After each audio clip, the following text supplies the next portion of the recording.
My overall experience was awesome. I mean, getting to come to work every day, going through the apprenticeship, getting to build things.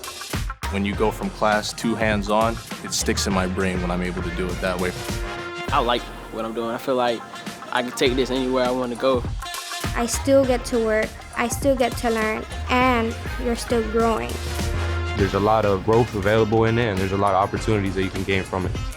I don't think people realize you can make a good living by going through the apprenticeship. Most students in four-year colleges this is only 2 years I'm going to be making good money, and they'll still have 2 years of school left while I'm already being paid. It's been quite an experience. I've learned a lot of different new things, and really the possibilities are endless when you're an apprentice. If it's something that maybe you have some interest in and they're offering you a paid apprenticeship, I mean, what are you doing? Go sign that paper and get started. Apprenticeships work for talent.